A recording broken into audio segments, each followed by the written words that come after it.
Bem, pessoal, então agora o Igor, né, mais uma vez agradecer aí o Igor, né, por ter se disponibilizado a apresentar a pesquisa dele.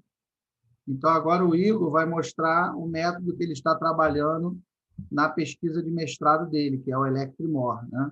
Vai mostrar onde foi a lacuna que nós encontramos e a pesquisa do Igor, embora ele esteja ainda no primeiro ano do mestrado, mas ela já está bem adiantada.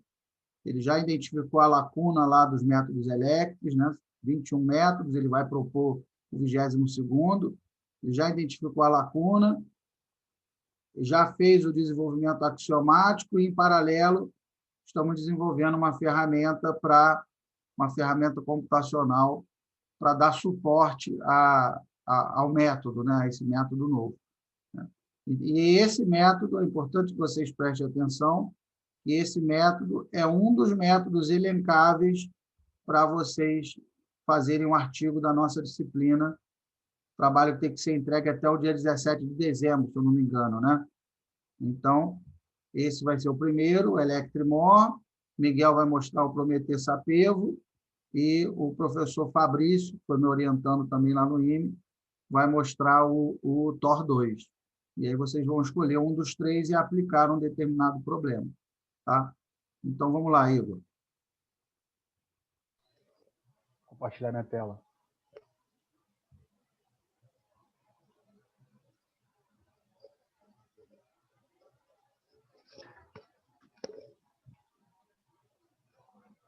Todos conseguem ver? Uhum. Sim, sim. Sim, sim. Mais uma vez, bom dia. Agora eu vou falar sobre o método Electrimor, que é efetivamente o produto da minha dissertação de mestrado. O Electrimor, esse MOR não é de ser melhor, superior aos outros, tá? O MOR é de múltiplos decisores do M e o OR de ordinal. Tá? Então, essa é a principal contribuição, a principal diferença do método Electrimor. Segredo sumário, introdução, revisão, o método Electrimor, passo a passo, preste atenção, alguns conceitos basilares importantes para que a gente não erre quando for aplicar o método. Uma breve mão na massa. Vou mostrar o software JElectri. Como ainda não temos a ferramenta computacional 100% online, né, rodando, implementando todos os passos do método, e já existe a ferramenta JElectri, implementada pelo professor Valdeci, que, como posso dizer, operacionaliza o método Electri-Tri, dá para safar o método Electrimor tranquilamente utilizando essa ferramenta. Eu vou mostrar como fazer. Algumas aplicações do método, como eu falei, esse ano, no trimestre passado, né, na disciplina do IME, nós fizemos 5 artigos com Electrimor, todos já aprovados, vão ser publicados 2 no CBS, Congresso Brasileiro de Sistemas, e 3 no REDM, que é um congresso internacional da Argentina, se não me engano, não é, comandante? De multicritério. Acho que é argentino. Então, todos aprovados, 100% de aproveitamento, ou seja, a gente vê que quando o método é proposto e é algo novo, que foge do que está sendo rotineiramente escrito, isso é bem visto pela literatura, né? Ainda mais quando a gente embasa direitinho, coloca a visão da literatura como eles fizeram, né? Eu ajudei cada um a fazer o artigo, até porque o método é muito novo ainda, então deu certo e a gente está correndo atrás aí para validar cada vez mais e tornar o método conhecido e utilizado aí na academia de literatura. Por fim, palavra aberta. Os métodos Electri. Vou pular um pouco essa introdução, porque eu já falei na aula anterior. Tá? Então, a gente pode pular. Essa é a parte importante do início da aula. Aqui nós identificamos os métodos propostos da família Electri. Então, tem método Electri para data mining, tem método para escolha, ranking, distribuição.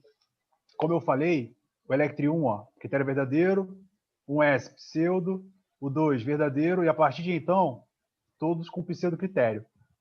Porque a literatura meio que considerou que a inserção dos limiares de indiferença, preferência e veto em alguns modelos representaram uma evolução dos métodos, porque representam realmente como a mente do ser humano, né, o processo cognitivo funciona.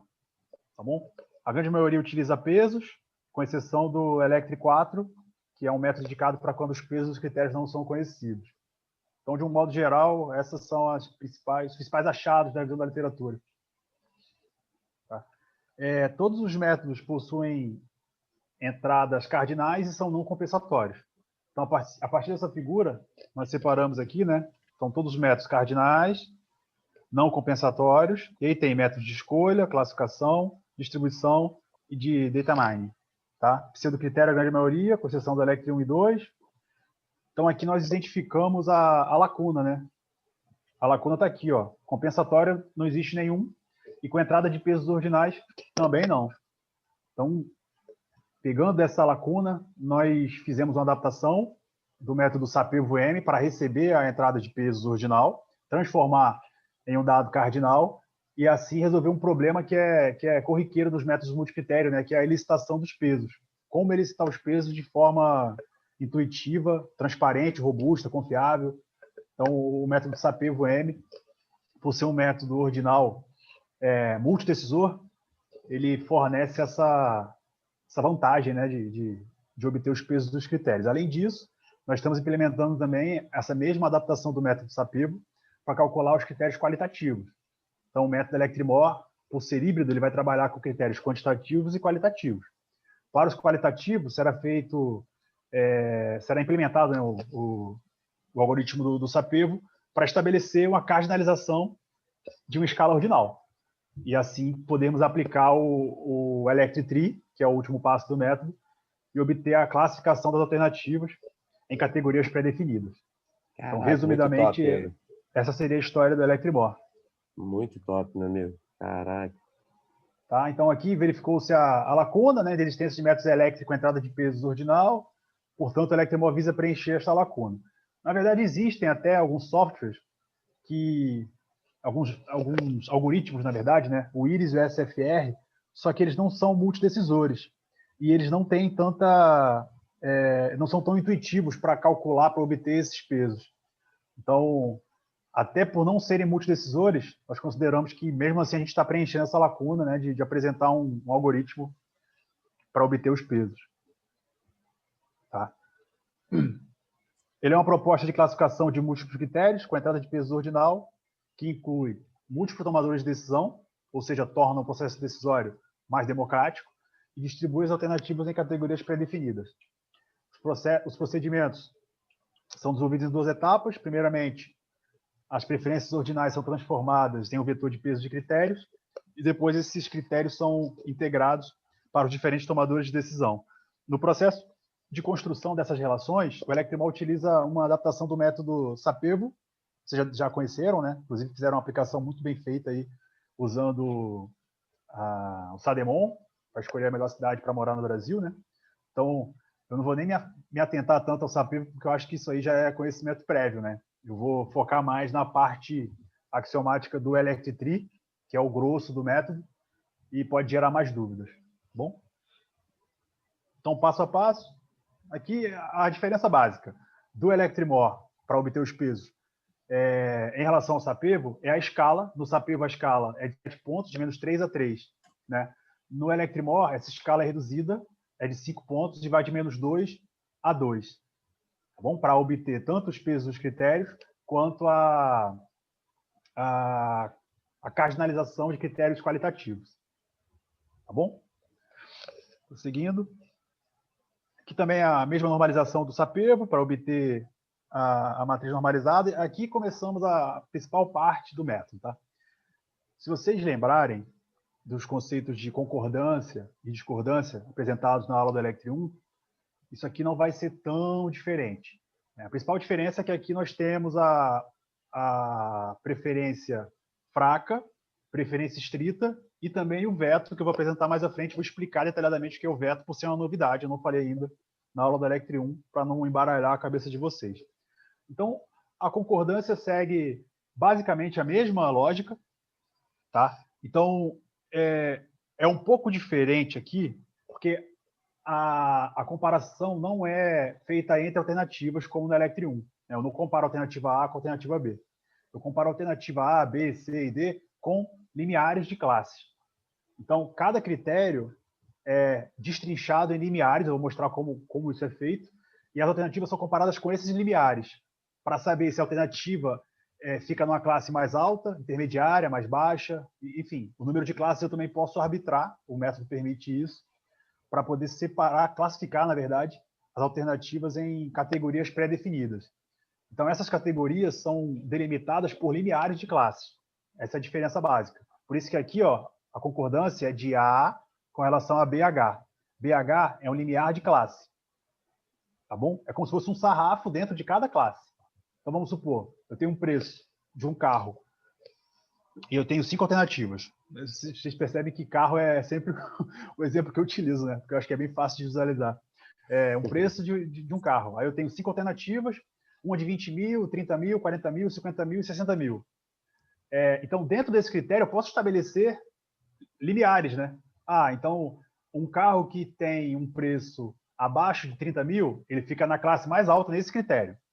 Um classe que tem um preço entre 30 e 40, fica na classe intermediária. E todos os carros que tiverem entre 40 e 50, ficam na classe mais baixa. Deu para entender? Então, é feita uma divisão de classes em cada critério. Tudo bem? E aí eu comparo as alternativas com esses limiares. Nesse meu caso, 30, 40 e 50, que foram os limiares que eu arbitrei para separar em classes alternativas o critério. Deu para entender? Sim, sim. Isso é a visão global do método. Eu vou mostrar, destrinchar toda essa parte mais à frente. Tá? E aí eu calculo, não se atentem à axiomática do método, né? O comandante fala que os métodos têm que assustar normalmente, né? Para as pessoas comprarem ideia. Falar, pô, estou usando a ferramenta da NASA, realmente que, pô, fica bonito, né? Então, não se assustem com isso aqui. Vocês vão ver que quando eu for mostrar passo a passo os cálculos, fica bem claro como que é a concordância, quando ela é 0, quando ela é 1, quando é aplicada essa fórmula aqui, né? Que é para quando a concordância fica entre a preferência estrita e fraca, né? Vou mostrar tudo com detalhes. Mas eu queria que vocês entendessem essa parte de categorizar cada critério, tá? Para isso que serve esse BH, são os limiares que eu vou mostrar mais à frente. E aqui temos o índice de concordância global, nada mais é do que a média ponderada das concordâncias com os pesos dos critérios. Basicamente o que foi feito no Electri 1, para obter a concordância global, tá? Um valor entre 0 e 1. Para o índice de discordância, mesma coisa, só que aqui nós temos um veto, que é esse V. O que seria o veto, né, no exemplo prático? O veto seria um valor a partir do qual, se a alternativa perder para outra por uma diferença maior do que esse veto, ela pode ganhar dessa alternativa em todos os outros critérios, mas ela não vai sobreclassificá-la. Por exemplo, quero comprar um carro. Para mudar um pouco o exemplo, eu quero comprar um carro. E aí eu tenho um Gol, um Celta, um Fiat e tenho uma Ferrari. Né? E aí eu vou comparar conforto, potência, dirigibilidade. Né? Naturalmente, a Ferrari vai ganhar de todos os outros critérios, em todos esses critérios, em todas as alternativas, vai vencer todas as alternativas em todos esses critérios. Ela vai ter maior conforto, vai ter maior dirigibilidade, maior potência, só que o preço dela também é bem maior. Né? O veto representa o quanto eu estou disposto a pagar no máximo, né? Levando em consideração sem levar em consideração todos os outros critérios. Então vamos supor, se a Ferrari ganhar de todos os outros carros nesses critérios que eu falei e perder no preço por um valor maior do que esse veto, a Ferrari mesmo ganhando em tudo ela perde. Ela não sobreclassifica as outras alternativas. Vamos supor, o meu veto é 100 mil reais. Mas aí eu comparei a Ferrari com o Gol e a diferença foi de 200 mil reais. Então a Ferrari não sobreclassifica o Gol, porque ela perde no preço por uma diferença maior do que o veto. Mas mesmo ganhando em todos os outros critérios? Mesmo ganhando em todos os outros critérios. É para isso que surge o veto. E é até intuitivo, né? Não faria sentido eu comparar Ferrari com vários outros carros sem levar em consideração o preço, que normalmente é o que mais pesa, né, para o decisor. Na maioria dos casos, o preço, na verdade, tem o maior peso. Né? Então, é intuitivo esse conceito de veto. Deu para entender? Ficou alguma dúvida? Não, tranquilo. Ótimo. Os conceitos de P, preferência estrita, e Q, limiar de indiferença ou preferência fraca, ficaram claros, né? Isso aqui é bem importante, porque é o carro-chefe do método, desses conceitos. Q, P, V e o BH, que é o limiar em cada classe. Tá? Então, prosseguindo. O índice de credibilidade, vocês lembram do índice de credibilidade no Electri 1, que era 1 ou 0? Sim, era E aí, um se ou fosse zero. 1, a alternativa sobreclassificava outra. E aí saía Sim. a setinha do gráfico. Tá certinho. Se Certo. fosse 0, não saía nada, né? Só era 1 ou 0 no Electri 1, né? Era binário. No Electrimor, não. O Electrimor utiliza a lógica fuzzy para calcular essa credibilidade. E essa credibilidade leva em consideração a concordância. E essa concordância, ela é, como posso dizer, diminuída à medida que a discordância atua. Tá? Fica um pouco, não fica tão claro vendo essa fórmula, mas no exemplo vai ficar claro. Eu vou mostrar número a número, vocês vão entender como que a discordância causa um decremento na concordância. Tá bom? Por fim, o Electrimor, por fim, para terminar de apresentar a axiomática, ele apresenta duas formas de obter os limiares das classes. Tá? Nós arbitramos na axiomática do método duas formas. A gente chamou de BH e BN. Não vou nem me atentar à parte matemática para não assustar. O BH, ele divide os critérios, ele pega o máximo e o mínimo de cada critério e divide em partes iguais. Tá? Então vamos supor, eu tenho 1000 alternativas, não importa o número, mas eu sei que o máximo naquele critério é R$1.000 e o mínimo é R$100. E eu quero 3 classes. Eu vou dividir em 3 partes iguais esse intervalo, de 1000 até 100. Deu para entender? E aí é isso que esse algoritmo faz. Os valores. Beleza, mas quanto que vai valer esse valor da classe? O valor da classe vai estar compreendido no intervalo de 1000 até 100. Então vamos lá. Se eu quiser 3 classes, por exemplo, eu vou ter 1000, e aí nesse intervalo aqui, eu vou ter que colocar 3 classes, tá? Entre 1000 e 100. Se eu quiser 3 classes, eu vou ter que ter 2 limiares, certo? Para ter a classe em cima, no meio e a classe embaixo. Sim. Os 2 limiares, nesse caso, seriam 700 e 400. Aí eu teria 100, 400, 700 e 1000, que é o máximo. As alternativas ficariam entre esses limiares de 700 e 400. Deu para entender? Aí, e com isso aí a gente acharia através dessa fórmula aí. Essa fórmula aqui. Tá? Eu estou explicando de forma verbal, que eu acho que é mais fácil de visualizar, né? No exemplo vai ficar bem claro, mas assim, para início de conversa, o ideal seria essa divisão mesmo, de máximo para mínimo. Já no BN, ele leva em consideração, não leva em consideração o máximo e o mínimo. Ele leva em consideração as pontuações de todas as alternativas. Então, ele leva em consideração o número de alternativas. Vamos supor, se eu quero dividir em 3 classes e eu tenho 6 alternativas, eu vou separar esses intervalos de modo que no primeiro cluster fiquem 2, no segundo fiquem 2 e no terceiro fiquem 2. Entendeu? E aí esse limiar BN, ele vai assumir a pontuação da alternativa. Ele vai estabelecer sarrafos de acordo com a pontuação das alternativas.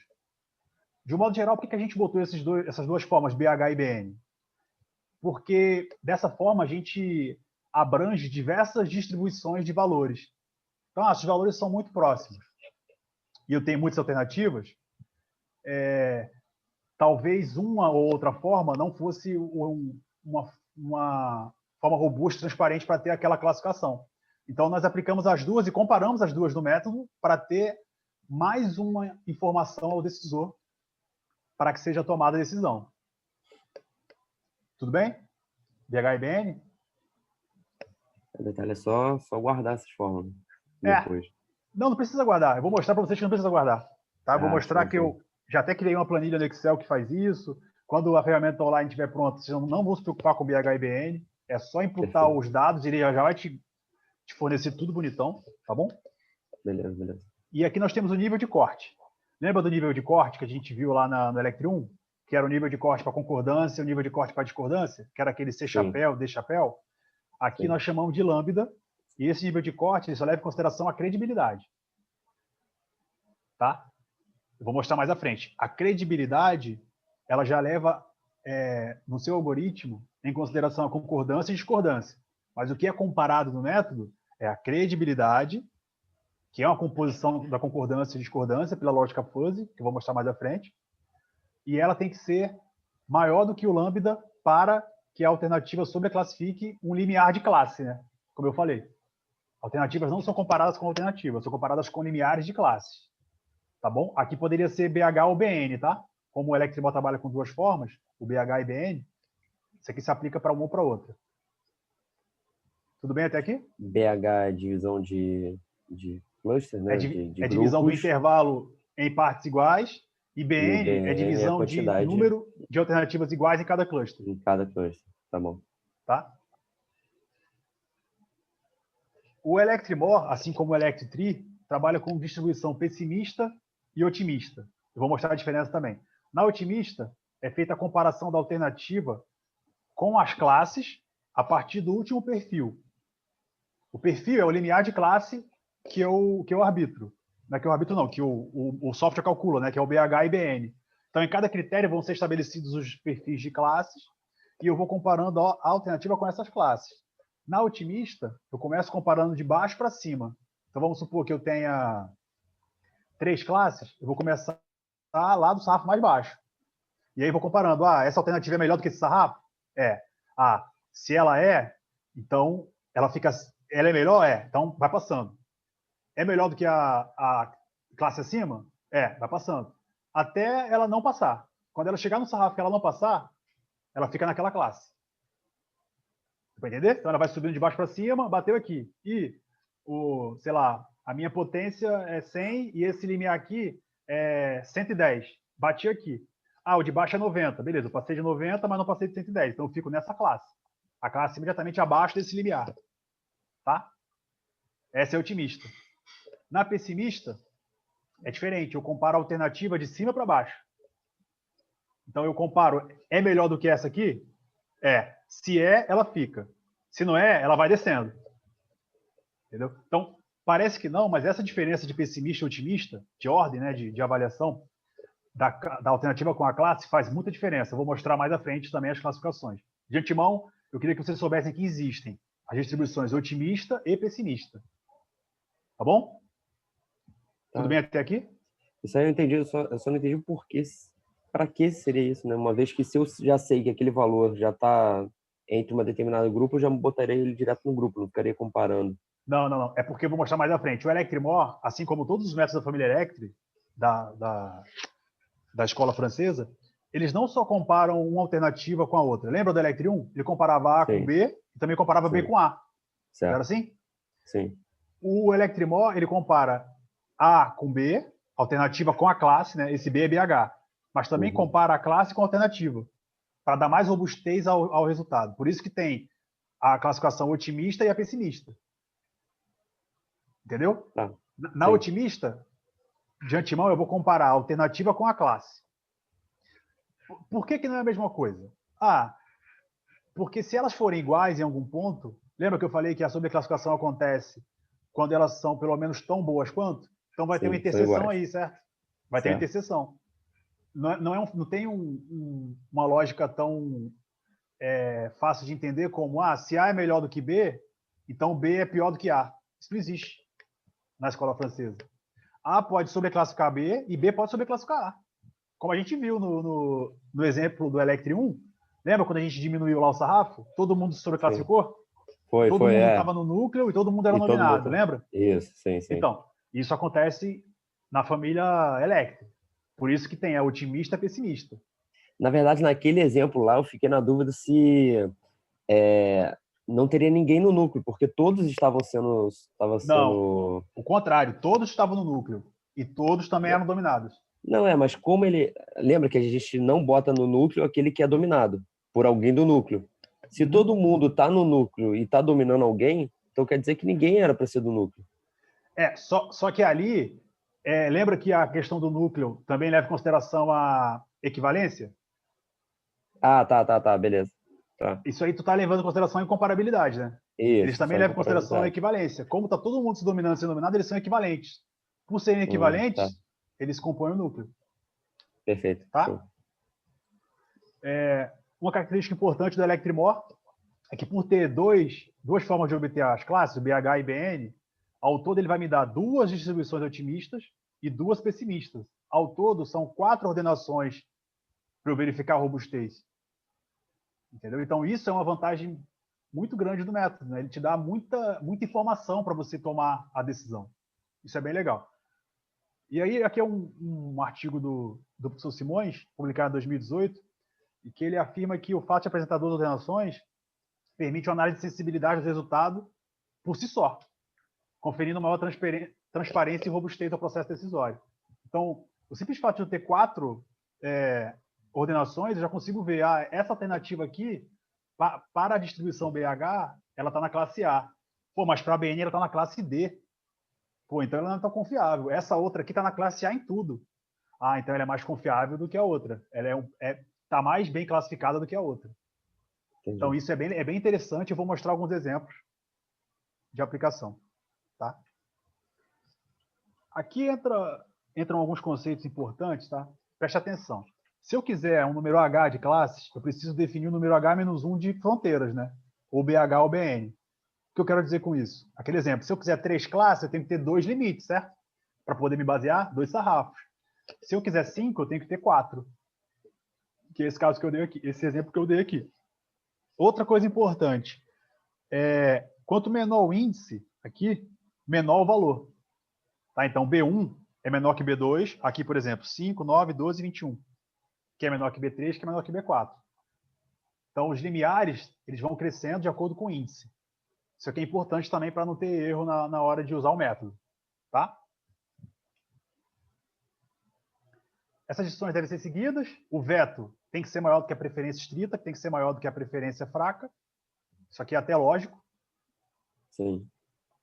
E um valor de desempenho G de J de BH tem que ser menor ou igual ao desempenho G de J de BH mais 1. Né? Então, B1 tem que ser menor do que B2, tem que ser menor do que B3. Isso Sim. Para critérios monotônicos de lucro. Tá bom? Que tem um custo que vai ser diferente. Sim. No custo vai ser o contrário. Mas no custo não tem muito mistério. É só multiplicar tudo por -1 que esse exemplo também vai se aplicar. Né? Porque aí um valor que tem o menor módulo vai ser maior por ser negativo. Certo. Tá bom? Então vamos lá.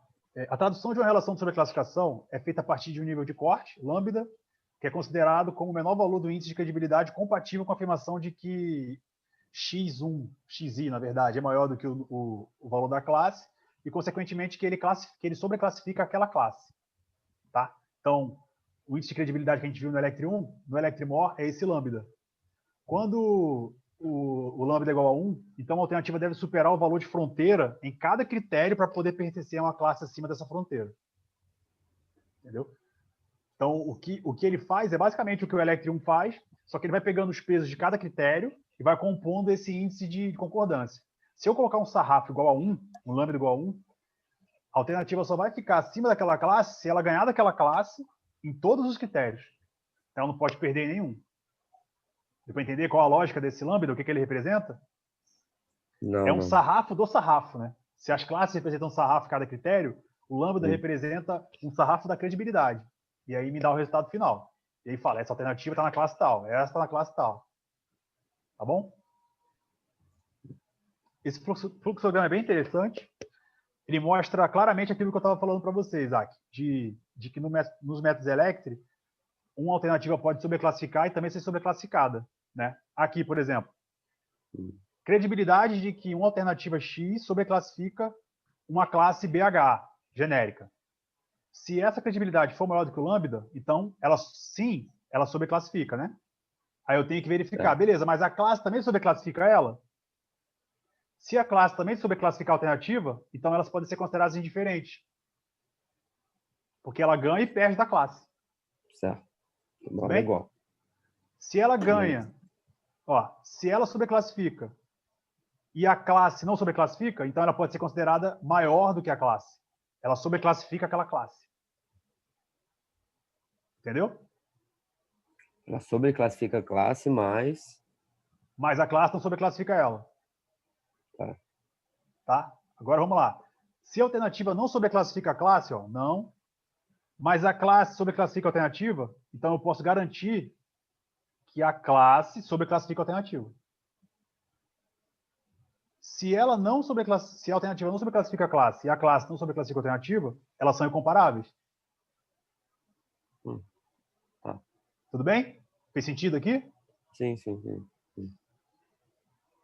Posso prosseguir, então? É igual aquela que ficou aquele clutch sozinho lá na primeira apresentação que tu fez. Exatamente. Seria essa parte aí. Seria esse R aqui, ó. Esse R seria aquela... Influência. Qual que era, alguma cara? coisa que deixou, eu não lembro ali. Eu esqueci. Tava sozinha à direita. Lá. Eloquência. Eloquência. Ficou sozinha. Seria Isso, esse caso aqui, ó. Incomparabilidade. Foi o que o comandante falou. Eu quero comparar um carro com um caminhão. Sim. Tem tanta lógica. Então, eles ficariam aqui incomparáveis. Tá? Beleza. Então, resumindo, o grau de credibilidade, que é o que a gente vai comparar com o lambda, ele é uma agregação da concordância com a discordância. Então, é lógico que se houver algum critério que discorde que aquela alternativa sobreclassifica a classe, a concordância dela tem que ser diminuída, certo? Porque tem algum critério que discorda, então isso vai ter que compor a credibilidade. Eu não posso garantir que a credibilidade é um valor tal se tem critérios que discordam. Tá? Então, em suma, é isso.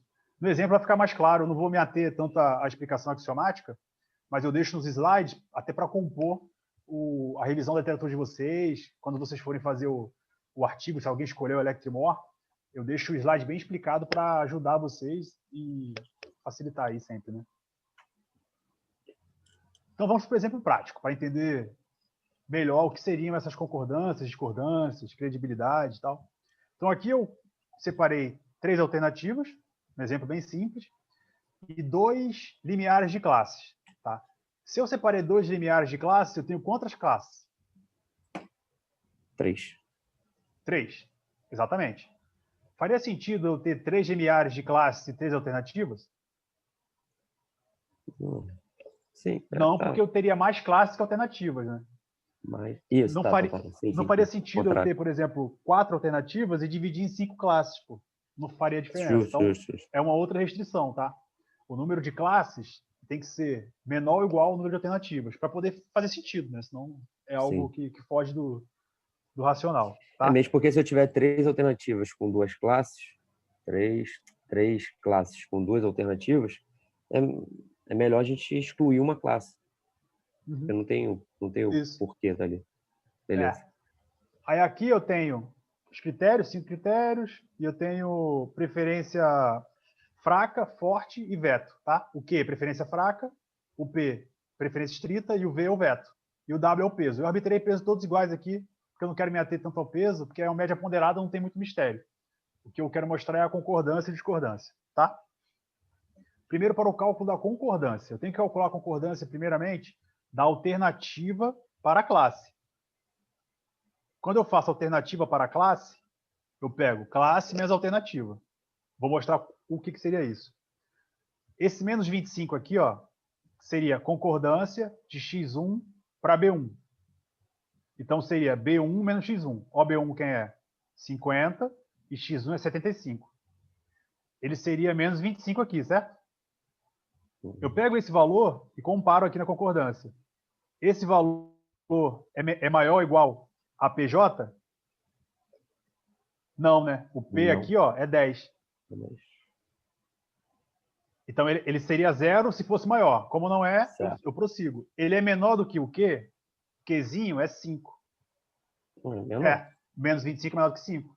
Então, aqui ele recebe 1. Olha o 1 aqui, ó. Deu para entender? Essa planilha aqui é para mostrar esse fator, que é BH menos A. Tá vendo? Que aí facilita muito para a gente visualizar as contas. E aí eu comparo esses valores com os limiares de P e Q para obter a concordância. Só uma dúvida aqui. Essas alternativas são 5 alternativas. 3x e 2b. É isso? São 3 alternativas e 5 critérios. Ó, não, x1, x2 e x3 são 3 alternativas. Certo. G1, G2 até G5 são 5 critérios. E o B1, e aqui B2? Eu tenho Q, P e V e tenho o W, que é o peso. E o B1, B2? B1 e B2 são os limiares das classes. Ah, tá. Perfeito. Beleza. Tá? Aqui eu arbitrei os limiares das classes para poder ficar intuitivo. No Electrimor, esses limiares são calculados. O próprio método... Aqui, para ficar mais claro, ó, 28 a 75. Verdade, verdade, verdade. Ó, 50 e 70 estão dentro desse critério. Então, são dois limiares de classe. Lembrando, B1 menor que B2. 50 e 70. Tá bom? Perfeito. Então, prosseguindo. Aqui, ó. Menos 19 seria quem? Seria B1 menos X1 no critério 2. Então, seria 48 menos 67. Menos 19. Menos 19 não é menor do que 5 também? Então, aqui a gente vê 1. De antemão, tudo que tiver negativo vai receber 1. Então, Tá? E tudo que tiver entre o Q e o P vai receber essa fórmula aqui, como eu vou mostrar nesse caso de 0,4 aqui. Ó. Vamos prosseguindo. Aqui é menos 30, mesma coisa, dá 1. Aqui é 40. maior do que o limite. O 40 já deu 0, vocês perceberam? Sim, sim, Aqui, é ó, maior. o 40 é maior do que o P, que é 10. Então, nesse 40 aqui, ó, a concordância é 0. Se a gente for ver, olha como faz sentido. X2, B2 no critério G2, né? Então, quem é o critério G2? Esse aqui. X2 é 35 e o B2 é 75. Então, a classe é melhor do que o critério. Se a classe é melhor do que o critério, a concordância de que o critério... do que a alternativa, né? Se a classe é melhor do que a alternativa, então a concordância de que a alternativa é melhor do que o critério é 0. Entendeu? Qual é o sentido dessa matriz? Sim, sim. Seguindo. Aqui eu já tenho. Aqui é 13, que é maior do que P. Nesse valor aqui a gente tem uma diferença, ó. 8. 8, ele fica entre P e Q. O Q é 5 e o P é 10. O 8 fica entre esses dois, tá vendo? Então eu tenho que jogar essa fórmula para calcular, ó. Para obter essa concordância. Ela não é 0 nem 1. É um valor intermediário. E aí, por essa fórmula, a gente obtém o valor de 0,4. Tá? O que aconteceu aqui? Aqui nós tivemos uma ocorrência de preferência fraca, porque a diferença entre um e outro ficou maior do que o Qzinho, mas ficou menor do que o P. Ficou no meio termo ali. Entendeu? Tudo bem até aqui? Ué, não entendi. A fórmula é a mesma do lado esquerdo aí? A fórmula é a mesma do lado É essa esquerdo? fórmula aqui, ó. Ó, se a diferença entre a classe alternativa Certo. ficar entre o Qzinho e o Pzinho, que são esses limiares aqui, 5 e 10, Perfeito. Tá. então eu tenho que usar essa fórmula para calcular a concordância. Nesse caso aqui, ó, a diferença é 8, que é B2 menos X1. É 75 menos 67. A diferença é 8. Como a diferença ficou 8, e ela não é nem menor do que Q, nem maior do que P, ela fica no meio termo, eu uso essa fórmula para obter a concordância. É que eu não estou entendendo, é que na fórmula aqui está menos GJ de PH mais GJ de A mais QJ, dividido por menos menos. Aí na forma quando tu começou a fazer aqui na direita, tá um pouco diferente. Ah, não, é porque aqui, ó, é 1 menos isso aqui, tá vendo? Aí aqui eu multipliquei pelo numerador. E aí corta. Então esse 1 aí, tá, não, beleza. Esse QJ, ele corta com esse aqui, ó, tá vendo? Sim. Beleza. Tá? Eu não tinha visto esse 1 na frente, beleza. Então, já simplificou direto a fórmula aí. Já simplifiquei direto, joguei direto já. Beleza. Então, para concordância global, é simples, só fazer uma média ponderada. Aqui, por exemplo, tem as concordâncias 1, 1, 1, 1. Os pesos são todos iguais, né? Então, 1 vezes 1 vezes 1 dividido por 5, que é o somatório dos pesos, dá 1. Aqui, ó, 0, 0, 1, 1, 1. Então, 3/5, 0,6 nesse segundo. E assim eu faço para todos. Média ponderada simples. Tá bom? Prosseguindo. Agora é a concordância da classe em relação à alternativa. Lembra que eu falei que tem que comparar nas duas? Agora, essa matriz não vai ser mais B menos X, vai ser X menos B. Aqui não era menos 25 antes? Já está 25.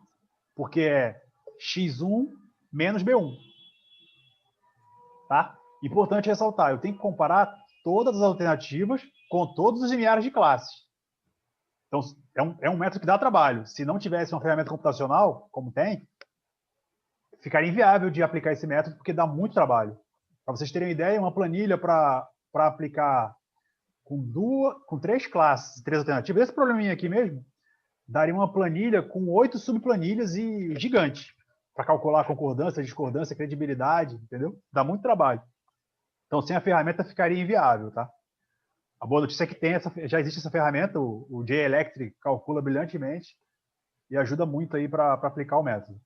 Então, aqui é a mesma lógica, tanto que eu só mostrei esse caso aqui, ó, que foi 7, que está entre Q e P, né? Esse valor aqui, e aí aplicando a fórmula, dá 0,6 na concordância desse caso. O restante tudo igual. Para calcular a concordância global, média ponderada dos pesos, tá? 0, 0,4, tudo bem? E agora para o cálculo da discordância. É bem parecido, eu obtenho a mesma matriz da concordância, nesse caso, B menos X, normal, e aplico. O valor é menor ou igual a P? Se sim, o valor é 0. Aqui, por exemplo, menos 25 é menor do que 10. Então aqui é 0. Tá? A lógica é a mesma na concordância, só que agora eu quero encontrar os critérios que discordam de que a alternativa sobreclassifica a classe. Tá bom? Então aqui eu aplico a fórmula normal. Eu mostrei bem detalhado, caso alguém queira depois pegar a aula para detalhar mais o método, tá tudo explicadinho direitinho. Nesse caso aqui, o veto atuou. Por que o veto atuou? Porque eu tinha arbitrado um veto de 30, tá vendo? Ó, o meu veto era 30, só que a diferença aqui foi 42, é maior do que 30. Então a discordância nesse caso é 1. O que isso quer dizer? Que X2 pode ganhar da classe 2 em tudo que ele quiser. Como ele perdeu nesse critério G1 por uma diferença maior do que o veto, ele não sobreclassifica a classe B2 independente dos outros resultados. A discordância aqui já é 1. É isso que é o veto. Aqui o veto atuou, tá vendo? Quando tiver discordância igual a 1, é porque o veto atuou. Ele atuou aqui e atuou aqui. O restante são todos valores menores do que 30, tá vendo? O veto aqui é 30, todos são menores que 30. Com exceção desses dois aqui. Tá? Alguma dúvida até aqui? Estou indo muito rápido? Tá tranquilo? Tá dando para entender? Tá. Esse B1 e B2 aí, ele seria irracional colocar valores negativos, correto? Aqui, B1 e B2? B1 e B2. Irracional. Esses valores aqui, eles têm que estar dentro do intervalo. Beleza. Porque eles são sarrafos dentro dos critérios, entendeu? Verdade. Show. E aqui o 0,6, porque a diferença ficou entre o P e o V. O P é 10 e o V é 30. Então a discordância ela sofre um decremento, né? Nesse caso aqui ela foi 0,6. Aplicando a fórmula bem parecida com o que é feito para a concordância. Tá bom? Agora a discordância da classe com relação à alternativa. São os mesmos passos. Aqui é interessante. Aqui entra a tal da lógica fuzzy, como eu falei, né? Para calcular a credibilidade. Aqui nós temos a discordância, tá? E aqui a credibilidade. Na verdade, a concordância global, que foi aquela que a gente fez ponderando com os pesos. Eu tenho que verificar se tiver qualquer discordância igual a 1 aqui, a credibilidade já é 0, porque o veto atuou. Essa é a primeira regra. A segunda regra, eu tenho que olhar a minha concordância global e procurar aqui discordâncias menores ou iguais a ela. Se não houver nenhuma discordância menor ou igual à concordância global, a credibilidade é igual à concordância global. Como nesse caso aqui, por exemplo. 0, 0, 0, 0, todos menores do que 1. Então, a credibilidade é igual à concordância global. Nesse caso aqui, 0,6, eu tenho uma discordância igual a ela. Não tem problema, não é maior. Se não for maior, a concordância global é igual a 0,6. Tá? Aí vocês podem me perguntar, existe a chance de haver uma concordância global igual a 1 e uma discordância também igual a 1 não existe. Porque para a concordância ser igual a 1, é porque a alternativa tem que ganhar da outra em todos os critérios, certo? E para a discordância ser igual a 1, tem que atuar o veto. Para o veto atuar, a alternativa tem que perder para a classe. Então, se aqui tiver 1, com certeza a credibilidade vai ser menor do que 1. Tá bom? Então, prosseguindo, aqui mantém, 1, 0, 0. Aqui é a mesma coisa, todos menores do que 0,88, então repete. Aqui não, aqui já teve o veto. Ó. Discordância igual a 1, independente da minha concordância global, a credibilidade vai ser 0. Tá? E aqui entra um pouquinho de lógica fuzzy. Aqui eu tenho a concordância global de 0,12, só que eu tenho discordâncias maiores do que esse limiar. Então, eu aplico aquela fórmula que eu mostrei, que é 1 menos a discordância, dividido por 1 menos a concordância. E aí é o somatório de todo esse intervalo aqui. Somatório, correção, o produto de todos esses fatores. Então, a minha concordância global, que era de 0,12, caiu para 0,002, por causa da discordância atuando. Beleza? Beleza. Eu estou apresentando a axiomática para vocês entenderem o algoritmo por trás, mas o software faz tudo isso aqui, tá? O software vai dar o resultado para vocês sem muito problema, mas assim, eu tenho que mostrar o que está por trás do algoritmo, né? Para vocês poderem entender e analisar. Aqui é o cálculo da credibilidade da classe em relação a x, da mesma forma. Tá? Aqui entra a parte interessante que vai colocar as alternativas em cada classe. Lembra daquele fluxograma que eu mostrei? Sim, não, sim, não? Sim. É aqui que eu vou comparar. Ó. Qual a credibilidade de x1 sobre a classe KB1? Era 1 que eu calculei. Então, aqui, no caso, eu usei um lambda de 0,75. Tá? 1 é maior do que 0,75, certo? Então, aqui é sim. Agora eu comparo B1 com X1. Que é aqui, ó, B1 com X1. Credibilidade 0. É maior do que 0,75? Não. Então eu venho para cá. Ou seja, X1 é maior do que B1. Olha aqui, ó, X1 maior que o limiar B1. Tá? Vamos para o segundo. X2, B1. 0,6. É maior do que 0,75? Não. Não. Então eu venho para cá. Não. Não. B1, X2. É maior do que 0,75?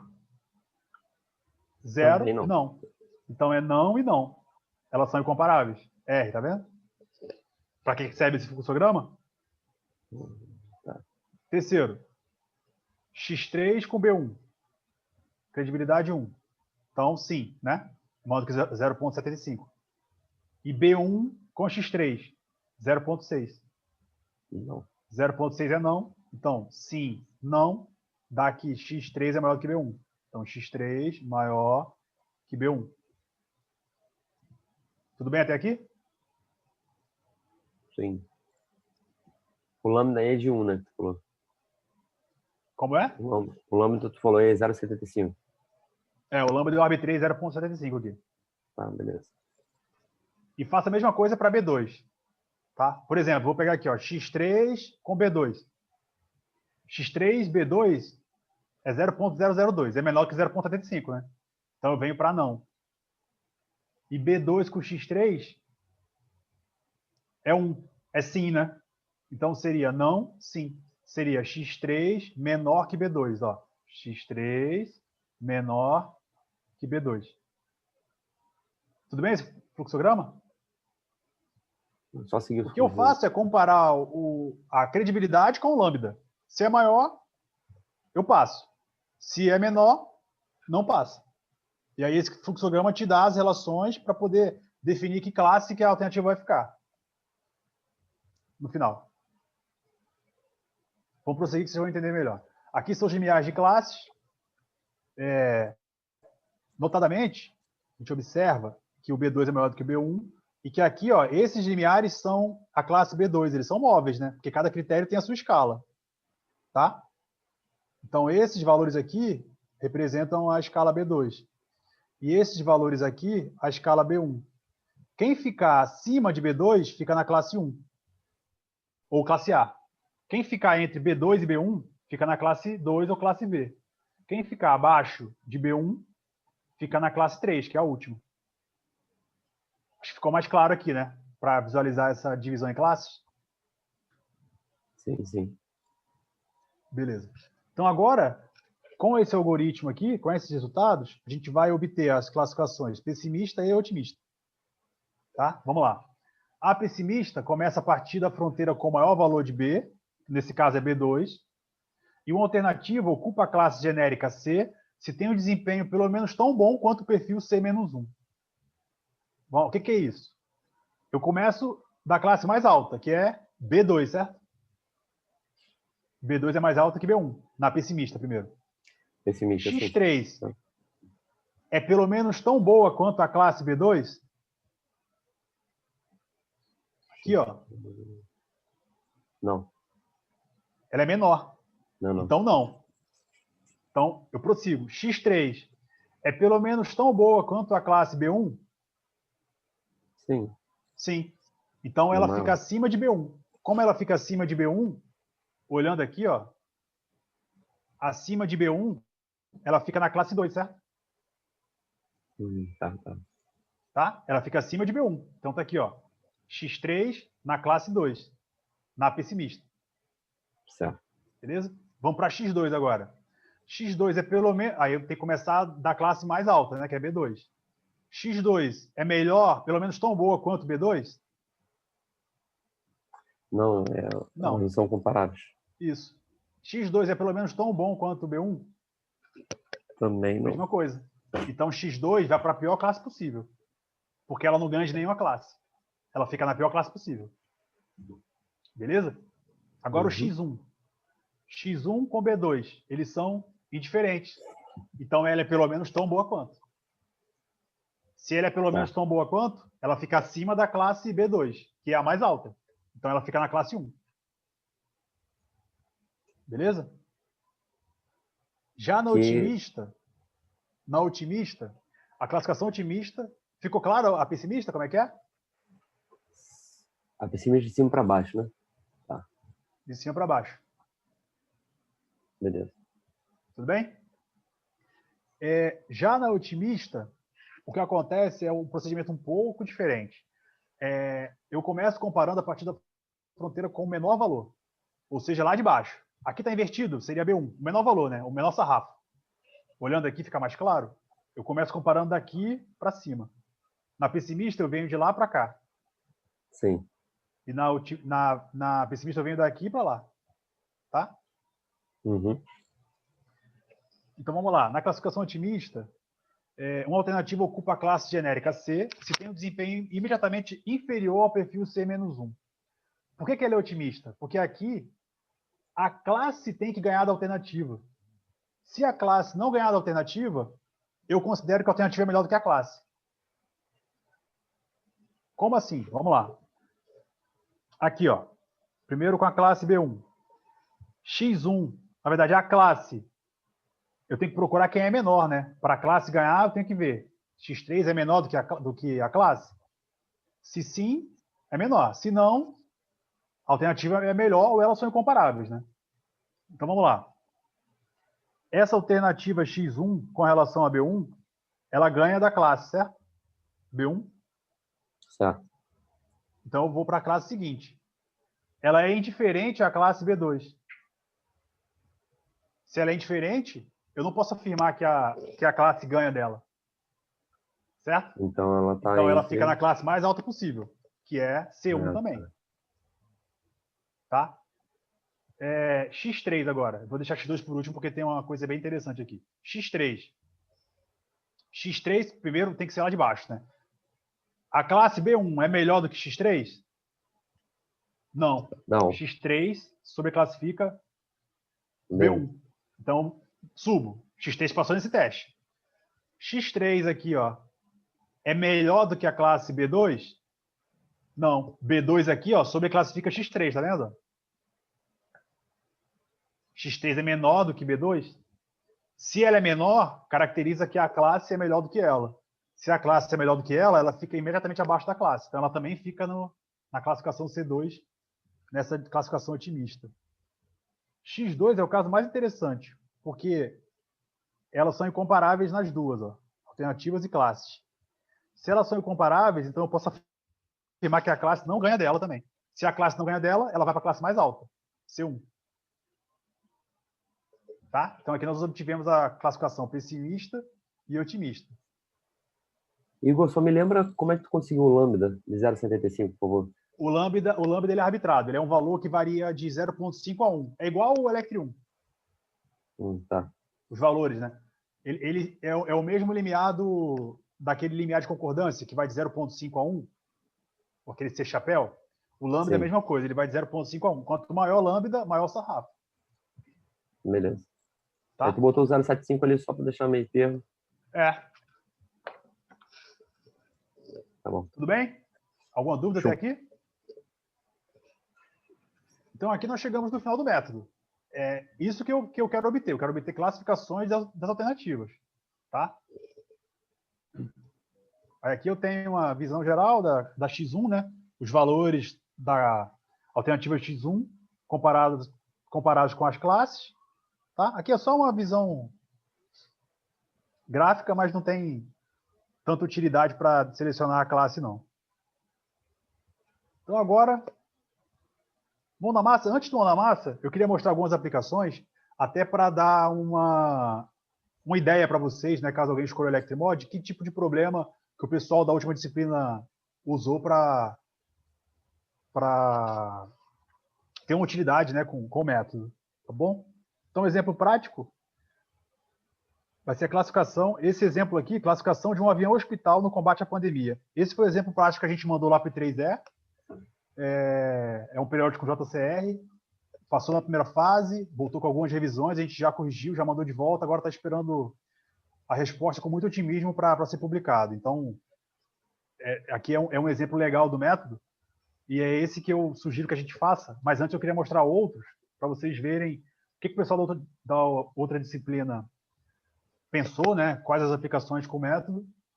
Esse artigo foi publicado no Congresso Brasileiro de Sistemas, que foi justamente uma versão preliminar desses aviões hospitais. A gente fez uma versão preliminar com menos alternativas, para ver como é que se comportava, mandou para o Congresso Brasileiro de Sistemas, foi aprovado, e aí para o I3E a gente melhorou, incrementou as alternativas, os critérios, consultou outros especialistas, e, se Deus quiser, vai ser aprovado. Isso aqui foi uma aplicação que foi aprovada no INCID, que é um simpósio coordenado pelo FPE Internacional, veio gente todo mundo para participar desse simpósio, para a classificação de lanchas da Marinha do Brasil no apoio ao coronavírus, no combate ao coronavírus. Aplicamos o Electrimor também. Esse aqui foi a aplicação do Electrimor no apoio à tomada de decisão de quais serviços seriam essenciais, né, para serem abertos com prioridade durante a pandemia. Então, dividimos em classes e selecionamos ali salão de beleza, academia, vários setores, e ficou bem interessante essa aplicação. O artigo foi aprovado no REDM, que é o Congresso Internacional. Esse artigo também foi aplicado no REDM para a classificação de autoclaves na produção da vacina contra a Covid-19. Tá? Então, são problemas bem atuais, que a gente utilizou a ferramenta proposta para auxiliar a tomar de decisão no combate à pandemia, né, em diversas aplicações. Aqui foi uma aplicação na manufatura aditiva para a classificação de impressoras 3D, também aprovado no REDM.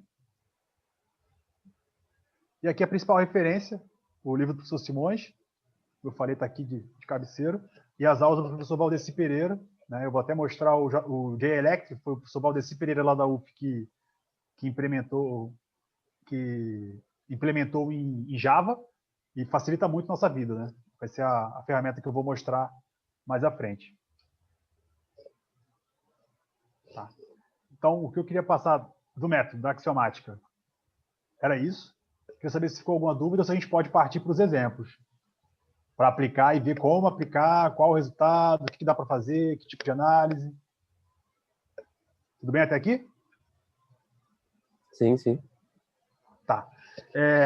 Uma limitação até agora, como a gente ainda não está com a ferramenta online pronta, é que o JElectr ele tem que baixar. Tá? Então a gente tem que fazer o download do software. Eu vou colocar aqui para vocês o link. É bem simples de baixar, tá?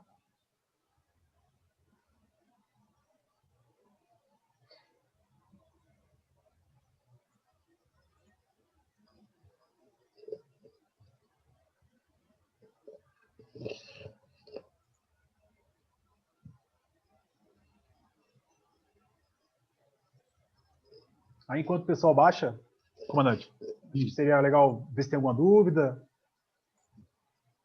Alguém ficou Ou eu com posso alguma até... dúvida com o método? Não, eu fiz uma explicação bem detalhada, pô, bem... Tá. Então, antes o pessoal está baixando aí o JElectr, é um pouquinho pesado, eu vou mostrar aqui algumas planilhas com várias alternativas e mostrar o que dá para fazer com elas, né? Olha só. Deixa eu abrir aqui.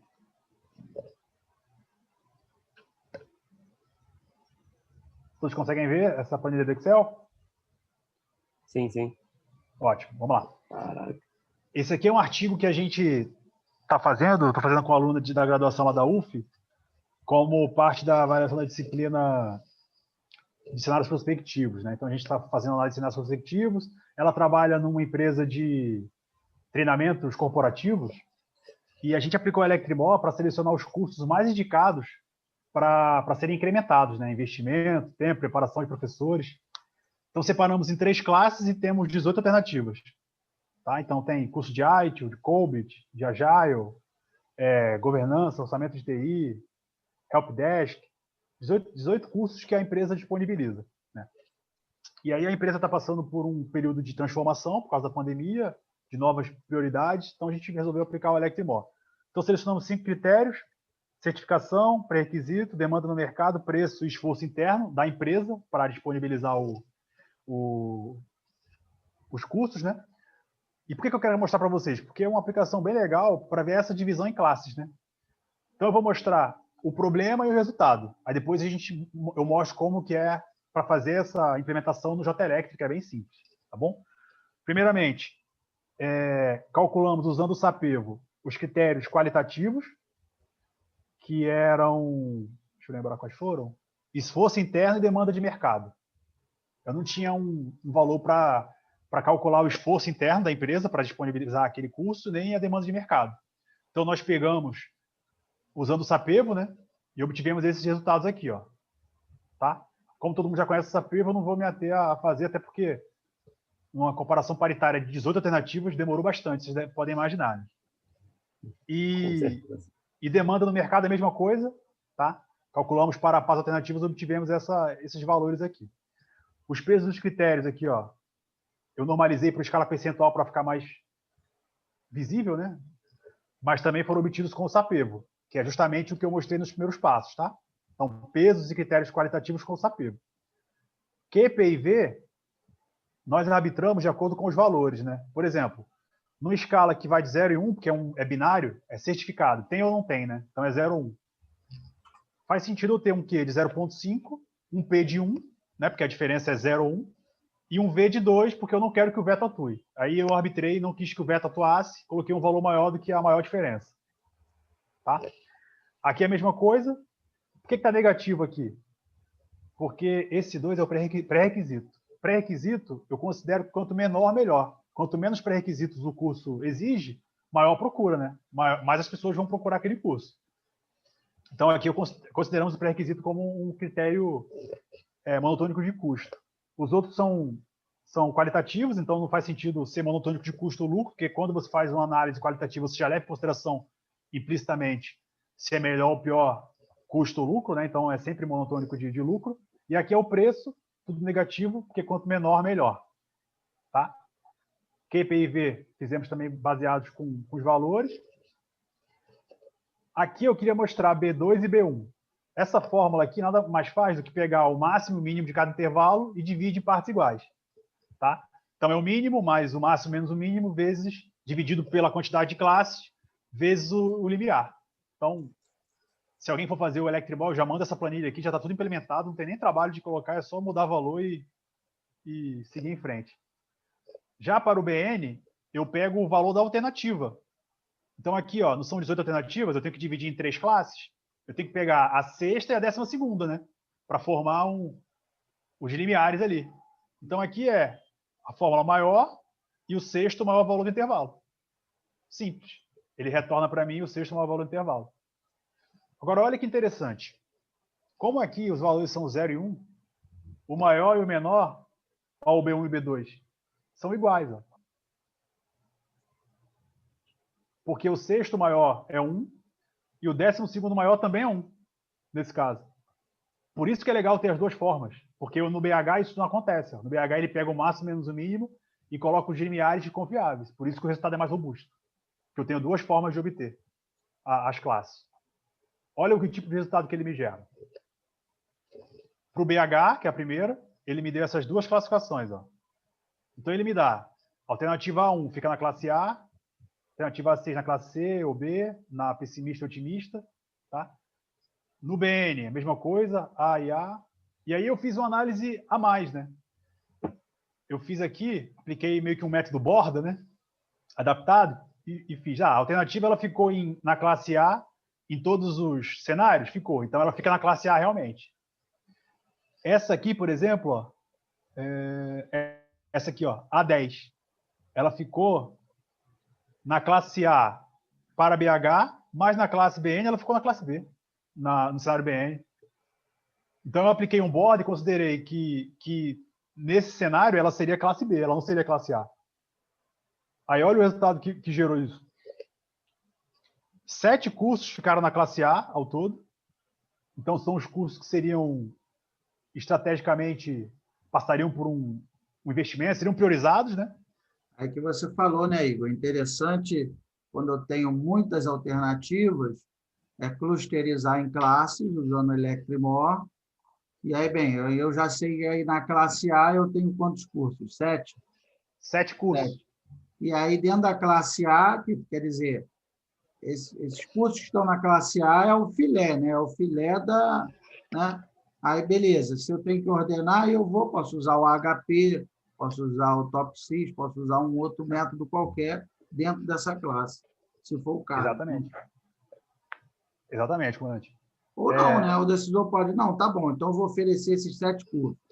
Ok. Só para o senhor ter uma ideia, trazendo para a realidade, né? Assim, é muito legal a academia, mas a gente tem que fazer um link com a sociedade também. Uhum. Esse estudo de caso foi feito com dados reais. A Paula trabalha realmente em uma empresa de treinamentos corporativos. Ela levou esse resultado para o chefe dela e o chefe falou: caramba, é exatamente o que eu achava que seria.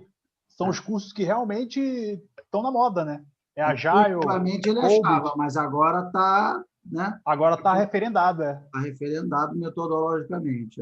E aí tem outra coisa, ele poderia, não, beleza, esse 7, tudo bem, mas a gente tem mais dinheiro para investir, por exemplo. Ou a gente quer abranger mais.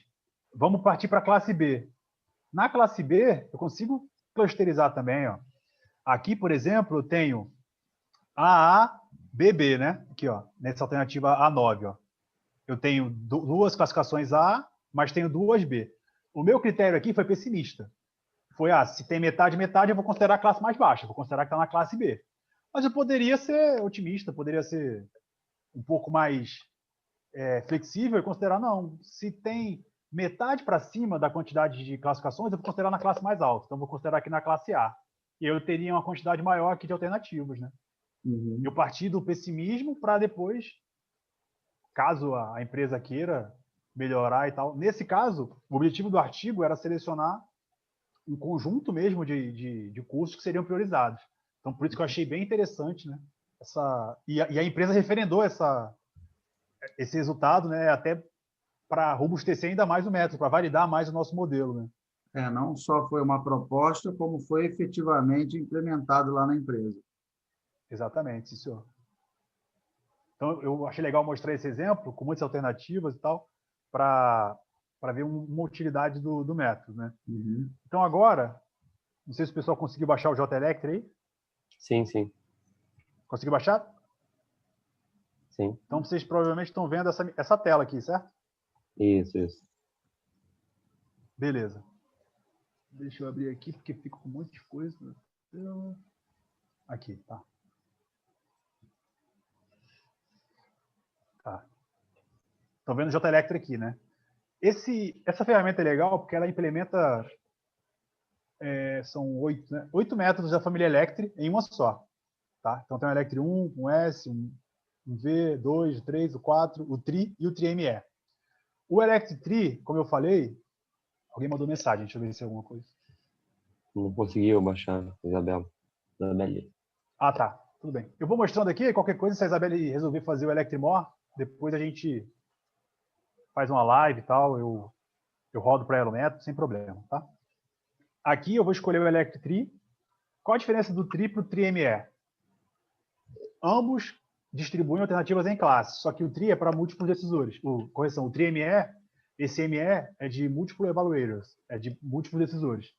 Então, como eu já apliquei o Sapevo para obter os pesos, eu vou usar o Electri TRI para um decisor só. Em que caso eu usaria o módulo TRI-ME? Caso cada decisor quisesse opinar sobre isso aqui, ó, sobre Q, P e V. Q, P e V representam, esses limiares representam a subjetividade do problema. Né? Vamos lá. O Davi pode achar que uma diferença de R$ 1.000 é indiferente para comprar um carro. Eu posso achar que é um valor absurdo, que eu não quero pagar de jeito nenhum, eu posso achar que 1.000 é muito dinheiro. Então, para mim, um valor de Q igual a 1.000 não seria o ideal. Para o Davi seria. R$ 1.000 está justo? Tá. Para mim, o valor de Q justo seria R$ 200.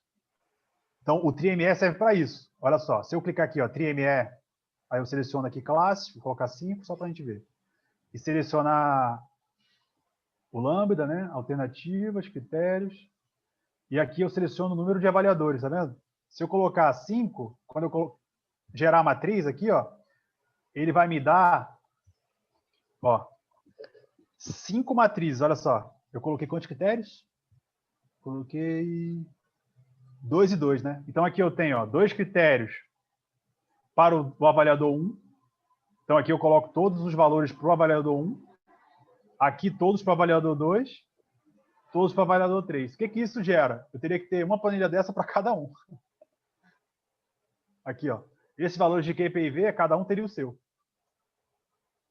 No artigo de 3E, eu até fiz isso.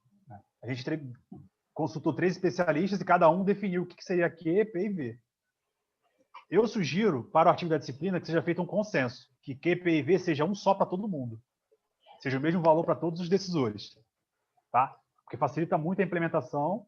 É só colocar aqui, ó, no módulo TRI, colocar a classe, eu quero 3. Vou colocar um lambda aqui, sei lá, de 0.6. Alternativas. Vamos fazer essa aqui de 18, né? Grandona para vocês já verem, fica bem legal.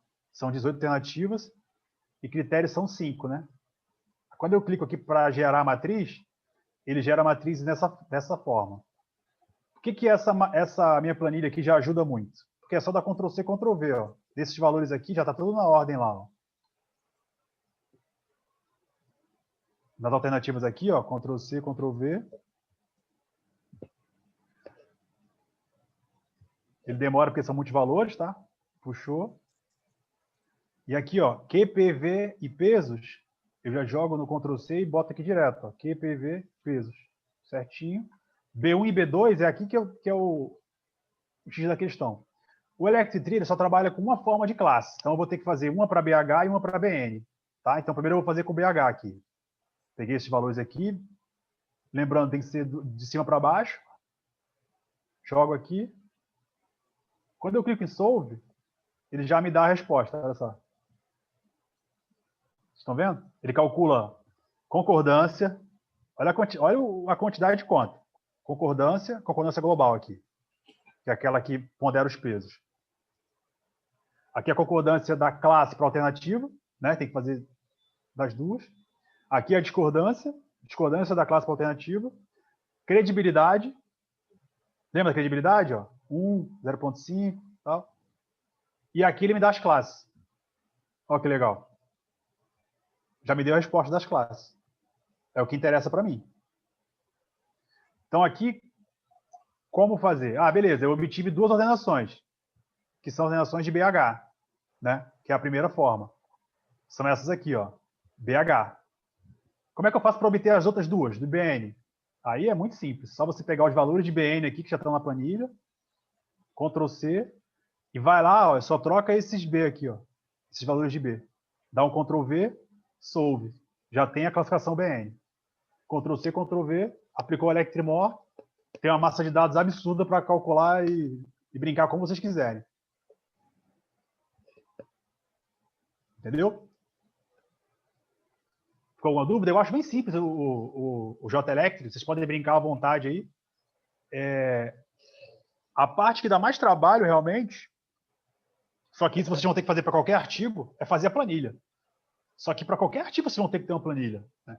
Normalmente, artigo de PO vai ter que ter uma tabela, vai ter que ter um gráfico, alguma coisa assim. Então, vocês vão ter que ter essa planilha de qualquer forma. Como vocês já vão ter que fazer, colocando nessa forma que eu já fiz, eu posso passar para vocês, facilita muito caso vocês queiram aplicar o Electrimor.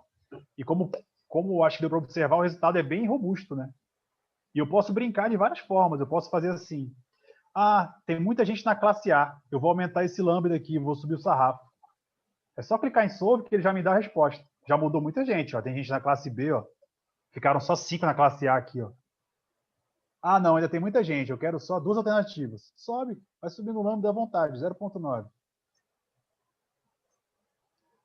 Aí agora diminuiu, só tem mais 3 na classe A, ó. 4, 3 na classe A. Então, de 20 cursos, subindo o lambda, aumentando o sarrafo, eu só teria 3 que seriam realmente priorizáveis aí. Então, a riqueza de detalhes para trabalhar com o método é bem grande, né? Tá? Bom, pessoal, não sei se ficou alguma dúvida.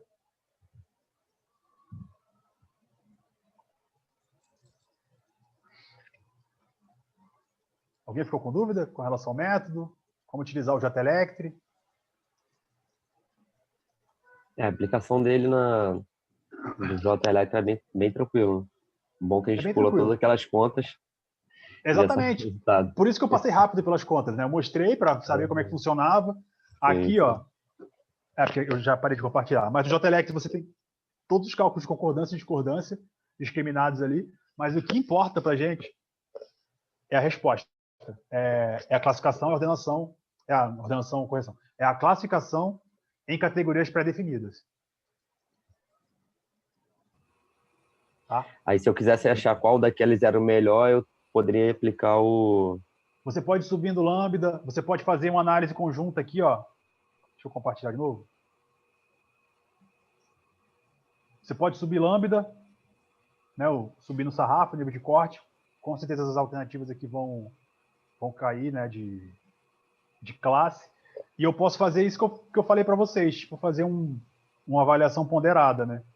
No artigo do I3E, foram 6 alternativas, somente uma ficou com A em tudo aqui. Só uma. Então, a gente falou, as alternativas mais indicadas seriam esse cluster tal, que eram 2 ou 3, porém, caso o decisor opte por escolher apenas uma, a alternativa tal, que teve A em tudo, seria mais indicada. Então, além de uma problemática de classificação em categorias predefinidas, nesse caso específico, a gente poderia escolher uma alternativa determinada ali. Tá, então dentro de cada cluster, se eu quisesse ordenar. Dentro de cada cluster. Aqui, por exemplo, eu poderia pegar... Vamos supor que eu tivesse um problema diferente. Eu tenho aqui, ó, 7 alternativas, tá? Na classe A. Só que aí meu chefe chega e fala, cara, a gente tem recurso para alocar em 10 alternativas. Aí, então, beleza. As da classe A são 7, vão todas. Então, eu vou selecionar as 3 melhores da classe B, por exemplo. Sim. Eu aplicaria aqui o Sapevo, aplicaria o HP, Topsys, poderia aplicar o Vicor, que dá aquela classificação, ainda te dá a estabilidade. Entendeu? E aí teria, as 3 primeiras vão compor o conjunto A também. Assim, a gama de aplicações é absurda, né? Beleza. Ou, não, eu quero só um curso. Quero saber o curso que é o meu carro-chefe para priorizar só aquele. Tá, pego aqui a classe A, que eu já selecionei, e e aplicam esses métodos que eu falei, HP, Vicor, Topsys. E aí o Electrimor, nesse caso, funcionaria até como uma forma de estruturar o problema, né? De compor o conjunto de alternativas mais indicados, né? Então, pô, te daria até um embasamento a mais, né, na análise do artigo. Muito bom. Alguém tem mais alguma dúvida? Então, meus amigos, esse método que o Igor mostrou, como eu já falei, né, é um dos métodos que vocês poderão usar para o desenvolvimento do trabalho final, né? O trabalho final não está franqueada a utilização de qualquer método. Vou usar o HP, vou usar o Electri, vou usar o Sapevo. Não pode, né? Ou vai ser o Electrimor, ou vai ser o Tor2, ou vai ser o Prometer Sapevo. Essas são as 3 opções, tá? E aí vocês vão ver as peculiaridades de cada método e aí vão escolher de acordo com o problema que vocês tiverem para resolver, tá? Então, já vão buscando mais ou menos um estudo de caso. Eu vou colocar no nosso grupo do Facebook, eu vou colocar essas aulas de hoje e vou colocar um outro tutorial que eu fiz para escrita do artigo. Vou colocar lá e aí vocês vão poder ver passo a passo como é que eu quero que escreva as seções do artigo. Introdução, descrição do problema, fundamentação teórica, metodologia, e aí eu explico como é que tem que escrever, quantas páginas tem que ter, eu explico tudo passo a passo, tá? Então, já vou colocando lá e você já tem que começar a se mexer já nesse sentido para poder entregar o trabalho. A entrega do trabalho vai ser no dia 17 de dezembro. Quem não entregar ficará reprovado na disciplina, né? Então, é importante vocês já começarem a desenvolver o trabalho. Tá bom? Alguém tem alguma dúvida? Quer falar alguma coisa? Coronel? Pode falar. Não, eu já acabei. Então, desejamos felicidades a todos e até não semana que vem, mas dia 26. Né? Semana que vem é dia da bandeira, né? Não vai ter expediente no IME. Então, nossa próxima aula é só na outra semana. Seria o Miguel, não seria, seria o Miguel, só que vai ser a semana da defesa do Miguel, aí ele trocou com o professor Fabrício Maione. Então, o Maione vai apresentar o Tor2, depois o Miguel vai apresentar o Prometer Sapevo, né? Então, esse método que o Igor mostrou, ele cai na mesma história do Tor2, lá do professor Simões, né? Tem que saber a hora de aplicar, porque senão você mata uma formiga com uma bazuca, né? Vou usar para escolher um ERP, 3 alternativas e 3 critérios. Não faz o menor sentido usar o Electrimor, né? Quer dizer, um trabalhão, um modelo axiomático super complexo, super sofisticado, para um problema muito simples, né? Então, realmente, você tem 30 alternativas, 40 alternativas, aí beleza. Aí clusteriza ali, né? Várias classes, aí em cima daquelas classes eu posso aplicar um outro método, Vicor, qualquer outro método, né? HP, enfim. E aí eu vou resolvendo o problema. Então, o que eu sempre falo, não tem método errado ou método certo, né? O que tem dependendo das que a professora Amanda falou também, muito bem colocado, né? O que tem são as características do problema de decisão que você tem. Você tem que ver qual é a tipologia, né? Uma problemática o quê? Alfa, gama, delta, beta. Né? Qual o problema que eu estou tratando? A massa de dados que eu tenho é o quê? É mais quantitativa ou mais qualitativa? Não, só tem a opinião do decisor e tal. Então beleza. Então vou usar um ordinal, vou usar o Sapevo. Não, tem uma matriz bonitinha e tal. Vou usar o Tor. Enfim, né? Então a ideia é essa. Então, vocês vejam que o Electrimor, ele é um método também bastante robusto, né? Bastante completo, principalmente para problemas que envolvam a formação de classes, né? Que é uma das problemáticas também que a gente, né, já viu, né? Uma das uma das 5 problemáticas, né, que a professora Amanda falou. Então, é isso. Amanda, quer falar alguma coisa? Ficou com alguma dúvida? Parabéns aí pro Igor, excelente aula, Igor.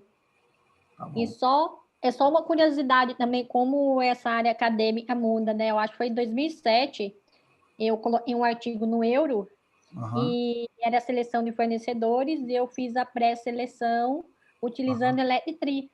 E coloquei só 2 classes, fornecedores aptos e não aptos. Entendi. E depois que separou entre os aptos, eu rodei um ANP para ranquear os fornecedores aptos. Entendi. Passou na revisão, tudo ok. Mas no dia da apresentação, tinha um pesquisador da plateia que falou: hoje já se viu misturar um método da família francesa ou uma família americana. Olha só. Ué, gente. Criticou a minha aplicação. Ok, ouvi, voltei para o ITA, comecei a estudar. Hoje a moda é o quê? Multimetodologia. É a moda do momento. Pois é. 10 anos atrás eu levei isso no congresso, entendeu? E agora... Foi no Euro, né, cara? Já, no meio lá, explicando, ele levantou e falou isso na frente de todo mundo. Hoje já se viu você usar um método da escola francesa para fazer a pré-seleção e um método da escola americana, e era um ANP no SAT, para a seleção final. Pô, eu estava misturando conceitos. Você ouvir isso no Euro é pesado, hein? Esse Euro foi aonde? Foi em Portugal, acho que foi em Portugal. Foi qual Mas país? foi assim, foi em Portugal. Caramba, eu falei, gente... Aqui saia justa, hein? Professora, porque a senhora estava com um pensamento muito à frente, ele nem entendeu. 10 anos. Hoje em dia, que não está reconhecendo aí o brilhantismo. 10 anos à frente, né? 10 anos. Mas aí, no final, saiu um paper desse seu problema, Amanda?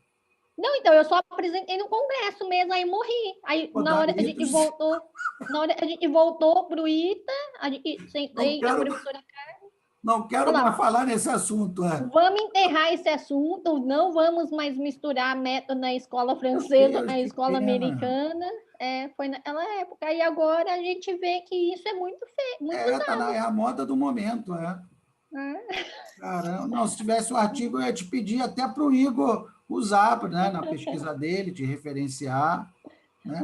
Mas acabou que o artigo morreu, pô.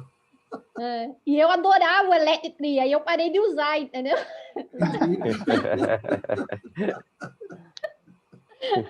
Mas obrigada, vamos reviver esse problema aí, vamos, né? Professora, estou à disposição, professora, minha dissertação. Então, se quiser aí para eu testar, ver como é que fica, a gente pode comparar até.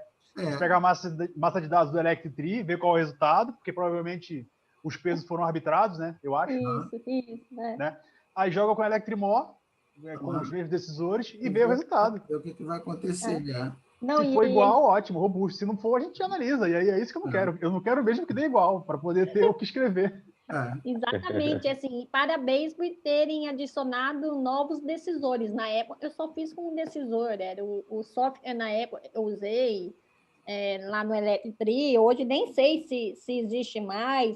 Mas você tinha que ficar printando a tela, porque... eu peguei esse software há 10 anos atrás, era Electri mesmo, o nome do software era Electri. Né? E aí eu tinha um computador, um Sony Vaio, eu tinha um netbook, um Sony Vaio.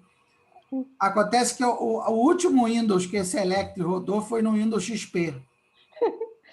E aí, o que aconteceu? Aí foi saindo os Windows novos, né? 2013, 2015. Eu falei, aí eu deixei aquele netbook só para rodar o Electri, né? E comprei outro laptop porque o Electri só roda até o XP, depois não teve atualização. Aí eu deixei aquele laptop só para rodar o Electri e comprei um laptop novo, né? Mas agora esse problema está resolvido, né? Porque tem lá o do Valdeci, tem o JS Electri, enfim. Por isso que eu falo que esse negócio de baixar, instalar software é um problema, né? Porque as versões ficam desatualizadas e, né? Tu vê o Simões. O Tor quase morreu, porque só rodava até determinada versão. Agora a gente colocou como online e acabou o problema, né? Então, eu usei esse software que a Amanda falou em 2010, 2009, é o Electric, acho que era o próprio software lá do Ruá. Do Ruá, era o próprio do Ruá mesmo. É o Electric, eu usei esse também, né? Então, tá bom, pessoal. Então, bom dia aí a todos. Desculpa, a gente passou um pouquinho do horário, mas é que o assunto era extenso mesmo. E se a gente der aula correndo com pressa, acaba que, né, tem um detalhe conceitual ou outro que acaba fugindo, e logo ali na frente vocês vão precisar usar a ferramenta para fazer o trabalho. Então, não adianta a gente correr e o pessoal não entender, tá? Então, como Santos, é isso mesmo, tá? Parabéns. Aqui, uma aula assim é igual uma apresentação teatral que a gente tem que... os espectadores têm que gostar. Então, quando o show é bom, sempre passa, né? Sim, é verdade. Né? Porque senão as pessoas iam saindo. Exatamente. Quando vê, está só o cara falando sozinho. Né? Não. Nem sempre sozinho. Uma vez, um palestrante, a pessoa foi dizendo, ficou só um assistente. E há duas versões. Uma em que o assistente está lá em cima, né, lá no final da sala, e outro que está bem junto do palestrante. Na primeira versão, que o assistente está lá na última fileira, o palestrante agradece, foi o único que ficou até o final, se ele gostaria de falar alguma coisa. Aí o cara, eu quero fazer uma pergunta. Sim, pode fazer, sinta-se à vontade. Eu queria saber quem roubou minhas muletas.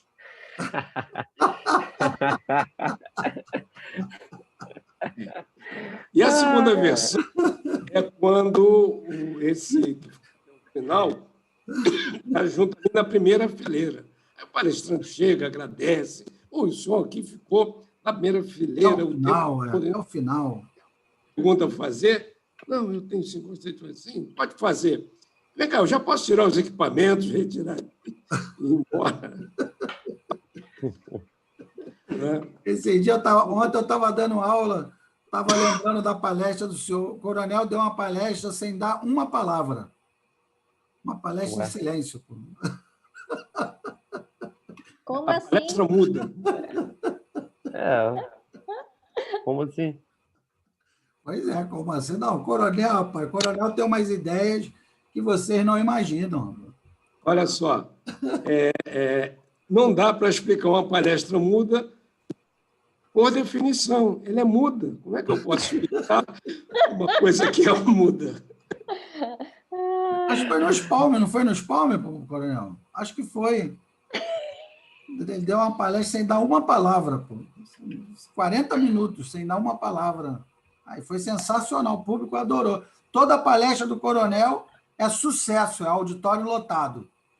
Sempre fica cheio. Todo mundo entendeu tudo, né, comandante? Nenhuma dúvida, né? Vou fazer menos. Tá? Obrigado por suas palavras. Tá? Foi muito legal. Então, o que acontece é o seguinte, tem que... normalmente, nós sabemos como são as palestras, tá? O estilo. Então, tem que colocar uma coisa nova para as pessoas guardarem aquele determinado assunto, porque foi na palestra tal que é diferente. O único problema é porque a minha criatividade ela é limitada. Você não dá para, toda vez, ter algo novo. Você está sempre pensando em algo mais. A última... Vai haver um congresso agora, no finalzinho do mês, 30 de novembro a 2 de dezembro, que é a qualidade em metrologia. É um congresso em São Paulo, tá? Que pediram para fazer um vídeo. E, nesse vídeo, limitaram em 2 minutos. E esse daí também eu fiz mudo, né? Porque só o fato de nós falarmos, só nesse finalzinho aqui de aula, já se passaram 2 minutos. Isso daqui é bom porque nos obriga a darmos umas cambalhotas tecnológicas e mentais para, naquele tempo, vendermos o nosso peixe. É o que eu digo. em 30 segundos, os anúncios são normalmente 30 segundos. Em 30 segundos, a pessoa tem que me convencer a comprar um BMW, um carro. Então, isso daqui também serve para quando nós devemos passar um determinado conhecimento, em que, em um tempo restrito, aí nós pegamos mesmo aquilo que eu chamo o basicão da coisa, o principal. Tá? Isso daí tem que saber. O restante, aí foi até como o Igor falou, aí eu não perco tempo com conta, porque o que importa é entendimento. Claro, o resto é conta. Né? Mas isso. A outra palestra do Coronel, eu fui o coordenador dos POM em 2014 também, Simpósio de Pesquisa Operacional e Logística da Marinha, simpósio de PO. O tema da palestra do Coronel, a morte da PO.